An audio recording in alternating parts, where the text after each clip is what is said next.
ಇಂದೇ ಡೌನ್ಲೋಡ್ ಮಾಡಿ ಮತ್ತು ನಿಮ್ಮ ನೆಚ್ಚಿನ ಶೋಗಳನ್ನ ಆನಂದಿಸಿ. ಕೇಳಿದ್ರಲ್ಲ ಜಡ್ಜಸ್, ನಮ್ಮನ್ನು ಉಪಯೋಗಿಸ್ಕೊಂಡು ಎಂತೆಂತ ಸಾಂಗ್ ಬರೀತಾರೆ ಅಂತ.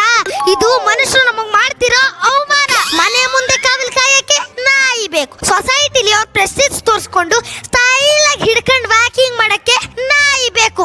ಅಷ್ಟೇ ಅಲ್ಲ ಜಡ್ಜಸ್, ನಮ್ಮ ಮೇಲೆ ಕೆಟ್ ಕೆಟ್ ಗಾದೆ ಎಲ್ಲ ಬರೀತಾರೆ. ನಾಯಿ ಬಾಲ ಡೊಂಕು, ನಾಯಿ ಬೊಗಳಿದ್ರೆ ದೇವಲೋಕ ಏನ್ ಹಾಳಾಗೋಗುತ್ತಾ, ನಾಯಿನ ಸಿಂಹಾಸನದ ಮೇಲೆ ಕೂರ್ಸಿದ್ರು ಅದ್ರ ಬುದ್ಧಿ ಬಿಡಲ್ಲ, ಹಿಂಗೆಲ್ಲ ಬರೀತಾರೆ ಜಡ್ಜಸ್. ನಿರಂಜನಣ್ಣ, ಬೊಗ್ಲೋ ನಾಯಿ ಕಚ್ಚಲ್ವಂತೆ, ಹೌದಾ? ಏನು ಕಚ್ಚಿಸ್ಕೊಂಡು ನೋಡಿಲ್ಲಮ್ಮ.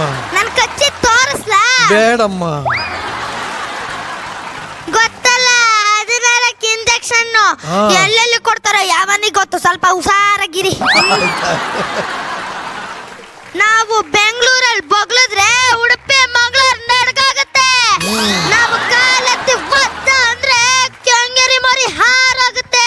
ನಾವು ಬಾಯ್ ಬಿಟ್ಟು ಕಚ್ಚು ಅಂದ್ರೆ ಹಾಸ್ಪಿಟಲ್ ಮುಂದೆ ಹೌಸ್ಫುಲ್ ಬೋರ್ಡ್ ಇರುತ್ತೆ. ಇದು ನಾಯಿಗಳ ಕೋಟೆ ಕಣೋ.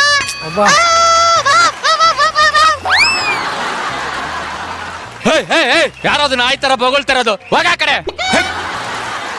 ಯಾವನ ಅವನು ಬ್ಯಾಕ್ ಸ್ಟೇಜ್ ಅಲ್ಲಿ ನಿಂತ್ಕೊಂಡು ನಾಯಿ ತರ ಬೊಗಳ್ತಿರೋನು? ದಮ್ಮೆದ್ರ ಮುಂದ ಬರಲ್ಲ. ಅಲ್ಲ ಸರ್, ಅವಾಗಿಂದ ಹೇಳ್ತಿದ್ದೆ ಪ್ರತಿಯೊಂದು ಮಾತು ಸುಳ್ಳು ಸುಳ್ಳು ಅಂತ ನಂಗೆ ಗೊತ್ತಾಗ್ತಿದೆ. ನೀವು ಯಾರು ಮಾತಾಡ್ತಿರಲ್ಲ ಸರ್. ಅಲ್ಲ, ಇಷ್ಟೊಂದು ನೆಗೆಟಿವ್ ಹೇಳ್ತಿದ್ದೆ, ಆದ್ರೆ ಒಂದು ನಾವು ಪಾಸಿಟಿವ್ ಹೇಳಿದ್ವಿ, ಅದ್ರ ಬಗ್ಗೆ ಮಾತಾಡಿದ್ಯಾ? ನೀ ಅತ್ತಿಗೆ ಇನ್ನೊಂದು ಹೆಸರು ನಾಯಿ ಅಂತ ಹೇಳಿಲ್ವ ಸರ್? ನಾವು ಹೇಳಿಲ್ಲ ಸರ್. ಅದ್ರ ಬಗ್ಗೆ ಯಾಕೆ ಮಾತಾಡಿಲ್ಲ ನೀನು? ಯಾಕೆ ಮಾತಾಡಿಲ್ಲ? ಏನ್ ಹೇಳ್ದ ಅಂತ ಕೇಳಿದ್ರಲ್ಲ ಸರ್. ಹಾಗಾದ್ರೆ ಅದೇ ಮನುಷ್ಯರು ನಿಯತ್ತಿಲ್ಲದ ನಾಯಿ ಅಂತ ಯಾಕೋ ಹೇಳ್ತಾರೆ?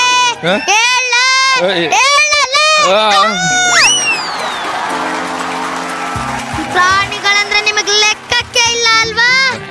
ಇಲ್ಲಿವರೆಗೂ ಒಂದ್ ಲೆಕ್ಕ, ಇನ್ಮೇಲೆ ಇನ್ನೊಂದ್ ಲೆಕ್ಕ. ನಾಯಿ ಬಂದಿದೆ ಅಂತ ಹೇಳ.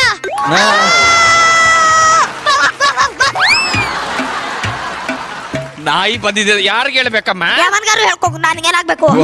ನೋಡಿದ್ರ ಸರ್, ನಾಯಿ ಒಂದು ಬೊಗಳುತ್ತೆ, ಜಾಸ್ತಿ ಅಂದ್ರೆ ಬಾಲ ಅಲ್ಲಾಡಿಸುತ್ತೆ. ಆಫ್ಟರ್ ಆಲ್ ನಾಯಿ ಏನು ಮಾಡಕ್ಕಾಗಲ್ಲ, ಬರೀ ಬೊಗಳುತ್ತೆ. ಆಫ್ಟರ್ ಆಲ್ ಒಂದು ನಾಯಿನ ಅಷ್ಟೇ. ನಿಮ್ಮ ಮನುಷ್ಯರ ಮಿಸ್ಟೇಕ್ ನ ಬಯಲ್ಗೆಳೆಯಕ್ಕೆ ನಾನು ಒಬ್ನೇ ಅಲ್ಲ, ನಮ್ಮ ಇಡೀ ಗ್ಯಾಂಗ್ ಬರ್ತಿದೆ.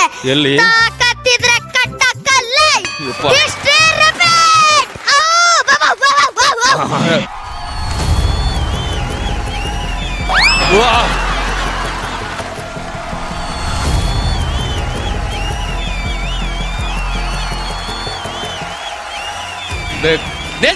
ನಿಲ್ಸಿ.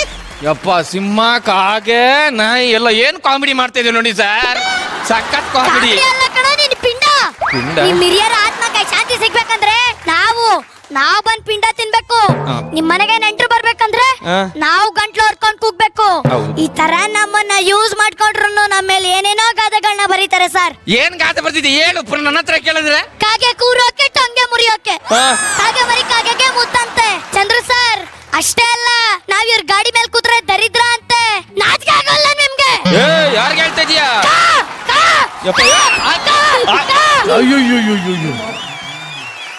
ಸರ್, ನಮ್ಮ ಮೇಲೂ ಗಾದೆಗಳು ಬರ್ತಿಲ್ವಾ ಹೇಳಿ ಸರ್? ಏನ್ ಗಾದೆ ಬರ್ತಿದೆ ಅಂತ ಹೇಳಪ್ಪ. ಏನ್ ಗಾದೆ ಬರ್ತಿದೀವಿ? ಬೆಕ್ಕು ಕಣ್ ಮುಚ್ಕೊಂಡು ಹಾಲು ಕುಡ್ರೆ ಗೊತ್ತಾಗಲ್ವಾ ಅಂತೀರ. ಶರಣ್ ಸರ್, ನಾವು ಮುಚ್ಕೊಂಡಾದ್ರೂ ಕುಡಿತೀವಿ, ತೆರ್ಕೊಂಡಾದ್ರೂ ಕುಡಿತೀವಿ. ಅದೆಲ್ಲ ನಿಮ್ಗೆ ಯಾಕ್ರಿ?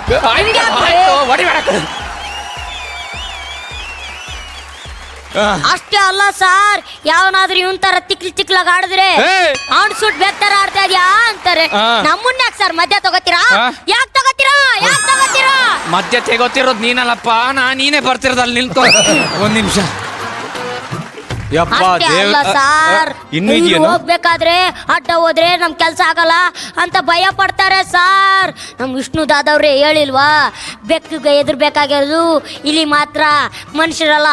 ಆದ್ರೂ ದಡ್ ನನ್ ಮಕ್ಕಳು ನಾನ್ ನೋಡಿ ಭಯ ಪಡ್ತಾರೆ ಸರ್.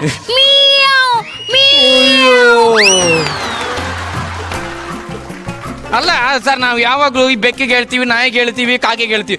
ಸಿಂಹಕ್ಕೆ ಯಾವತ್ತು ನೆಗೆಟಿವ್ ಮಾತಾಡಿಲ್ಲಲ್ಲ, ಯಾವತ್ತು ಪಾಸಿಟಿವ್ ಮಾತಾಡಿರೋದ್ರ ಮೇಲೆ. ಇದ್ರೆ ಸಿಂಹ ತರ ಇರ್ಬೇಕು, ಸಿಂಹ ತರ ಧೈರ್ಯ ಇರ್ಬೇಕಂತ. ಇದನ್ನ ಯಾಕೆ ಕರ್ಕೊಂಡ್ ಬಂದೆ? ಸುಮ್ನೆ ನಮ್ ಸಪೋರ್ಟ್ಗೆ ಅಂತ ಕರ್ಕೊಂಡ್ ಬಂದೆ ಅಷ್ಟೇ. ಸಪೋರ್ಟ್ಗ ಇವನತ್ರ ಏನೋ ಮಾತಾಡೋದು. ನಮ್ ಪಂಚಾಯತ್ ಅಧ್ಯಕ್ಷರ ಹೋಗಿ ನಾಯಿ ಕೇಳೋಣ. ನಾಯಿ ಕೇಳಲ್ಲಮ್ಮ, ಅದು ನ್ಯಾಯ ಕೇಳೋಣ. ಪಂಚಾಯತ್ ಅಧ್ಯಕ್ಷರ ಹತ್ರ ಹೋಗಿ ನಾಯಿ ಕೇಳೋಣ. ಯಾವ್ದು ನಾಯಿ? ಗಂಡು ನಾಯಿನ ಹೆಣ್ಣು ನಾಯಿನ? ನಾಯಿ ಅಲ್ಲ ಕಣೋ, ಮತ್ತೆ ನಾಯಿ. ಯಪ್ಪ ದೇವ್ರ, ಈಗ ಅಧ್ಯಕ್ಷರ ಹತ್ರ ಹೋಗಿ ನಾಯಿ ಕೇಳಲ್ಲ ನ್ಯಾಯ ಕೇಳಲ್ಲ ಅಂತ ಗೊತ್ತಾಗ್ತಿಲ್ಲ. ಆದ್ರೂ ಪರವಾಗಿಲ್ಲ, ಇವಾಗ ನ್ಯಾಯ ಬೇಕು ತಾನೆ? ಸರಿ, ನಮ್ಮ ಪಂಚಾಯತ್ ಅಧ್ಯಕ್ಷರು ಇರ್ತಾರೆ, ಕೇಳೋಣ. ಹೋಗೋಣ, ಬನ್ನಿ ಹೋಗೋಣ.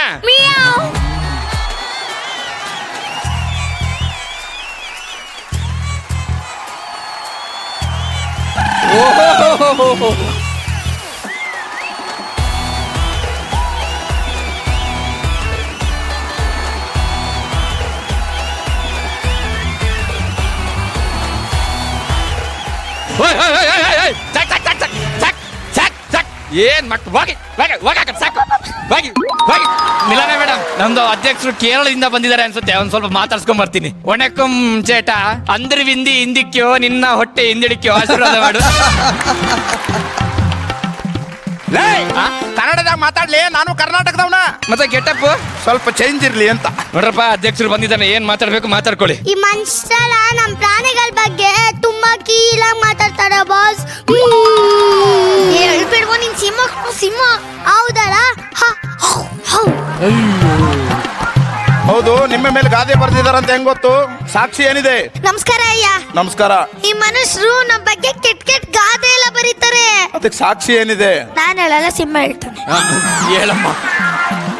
ಅಧ್ಯಕ್ಷ, ಈ ಮನುಷ್ಯರು ನಮ್ ಬಗ್ಗೆ ಮಾಡಿರೋ ಗಾದೆಗಳ ಪುಸ್ತಕ ನಿಮ್ ಮುಂದೆ ಇದೆ ನೋಡಿ ಬಾಸ್. ಮುಂದೆ ಇಲ್ಲ, ಹಿಂದೆ ಇದೆ ನೋಡಿ. ಸಿಂಹನ ನೀನು? ಅಳಬೇಡ, ನ್ಯಾಯ ನಾನ್ ಬಗೆಹರಿಸ್ತೀನಿ. ಮಾನವ ಬಾರ ಇಲ್ಲಿ. ಇನ್ ದೊಡ್ಡ ಯಮಧರ್ಮ ಮಾನವ ಅಂತ ಕರೀತಾರೆ. ಏನು ಅದೆಲ್ಲ ಬೈತಿದಿರಲ್ಲ ಪ್ರಾಣಿಗಳ ಬಗ್ಗೆ, ನಿಮ್ಗೆ ನಾಚಿಕೆ ಆಗಲ್ವೇನೋ? ಓಹೋ, ನಮ್ಮ ಹತ್ರ ಮಾತ್ರ ಕೇಳಿ, ಅವ್ರು ಮಾಡೋ ತೊಂದ್ರೆ ಎಲ್ಲ ನಿಮ್ಗೆ ಗೊತ್ತೇ ಇಲ್ಲ. ಬೈಕಲ್ಲಿ ಅರ್ಜೆಂಟ್ ಅಲ್ಲಿ ಎಲ್ಲೋ ಹೋಗ್ತಾ ಇರ್ತೀವಿ. ಈ ನಾಯಿ ನನ್ನ ಮಗ ಸಡನ್ ಸಡನ್ ಆಗಿ ಬಂದ್ರೆ ನಾವು ಬಿದ್ದು ಏನನ್ನ ತಲೆಗೆಲ್ಲ ಏಟ್ ಆಗಲ್ವಾ? ಇದ್ರ ಬಗ್ಗೆ ಯಾವನ್ ಕೇಳ್ತಾನೆ? ಯಾರು ಕೇಳ್ತಾರೆ? ಅದು ಸಾಯಿಲಿ. ಇದೇ ತರ ಮರದಲ್ಲಿ ನೀವು ಕೂತಿದ್ದಾಗ ಈ ಕಾಗೆ ಬಂದು ತಲೆ ಕುಕ್ಕಲ್ವಾ? ಯಾರು ಕೇಳ್ತಾರೆ ಅದ್ರ ಬಗ್ಗೆ? ಅದು ಬಿಟ್ಟಾಕಿ ಈ ಬೆಕ್ಕು ಇಡೀ ದಿನ ಊರೆಲ್ಲ ಓಡಾಡ್ತಿರುತ್ತೆ. ಸಂಜೆ ಬಂದು ನಮ್ಮ ಮನೆ ಓಲೆಗೆ ಹುಚ್ಚಯ್ಯಲ್ವಾ? ಯಾರು ನೀವು ಕ್ಲೀನ್ ಮಾಡ್ತೀರಾ? ಮತ್ತೆ ನೀವು ಮನುಷ್ಯರೇನು ಕಡಿಮೆ ಏನೋ? ರೋಡಲ್ಲಿ ಹೋಗ್ಬೇಕಾದ್ರೆ ಯಾವ್ದಾದ್ರು ನಾಯಿಗೆ ಹಾಯಿಸ್ಕೊಂಡು ಆಕ್ಸಿಡೆಂಟ್ ಮಾಡ್ಕೊಂಡು ಹೋಗ್ತೀರಾ? ಎಷ್ಟೋ ದನಕರುಗಳಿಗೂ ಆಕ್ಸಿಡೆಂಟ್ ಮಾಡ್ತೀರಾ.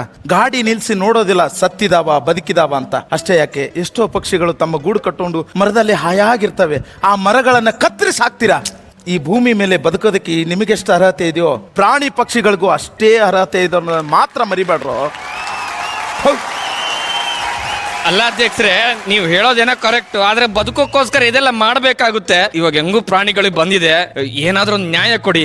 ಎರಡೂ ಕಡೆ ವಾದ ವಿವಾದಗಳನ್ನ ಪರಿಶೀಲಿಸಿದ ನಂತರ ನಾನೊಂದು ತೀರ್ಮಾನಕ್ಕೆ ಬಂದೀನಿ. ಹೇಳಿ ಅಧ್ಯಕ್ಷರೇ. ಇನ್ನು 5 ವರ್ಷ ನೀನು ನಿರಂಜನ ಜೊತೆಗೆ ಇದೇ ಕಿಲಾಡಿ ಜೂನಿಯರ್ಸ್ ಕಾರ್ಯಕ್ರಮದಲ್ಲೇ ಇರಬೇಕು. ಇದು ಶಿಕ್ಷೆನಾ? ನನಗಿಂತ ಮುಂಚೆ ನೀನೇ ಅನುಭವಿಸ್ತಿದೀಯಾ? ಇದು ಶಿಕ್ಷೆ ಅಲ್ವಾ? ಒಟ್ನಲ್ಲಿ ನಮ್ಗೆ ನ್ಯಾಯ ಇಲ್ಲ, ಅನ್ಯಾಯ ಮಾಡಿದ್ರಿ. ನೋಡ್ರು, ನನ್ ಪರವಾಗಿ ನ್ಯಾಯ ಸಿಗುತ್ತೆ ಅಂದ್ರೆ ನಿಮ್ ಪರವಾಗಿ ನ್ಯಾಯ ಸಿಕ್ಕಿದೆ. ಏನ್ ಮಾಡ್ತೀರಿ ಇವಾಗ? ಸಾಂಗ್ ಹಾಕಿದ್ರೆ ಡ್ಯಾನ್ಸ್.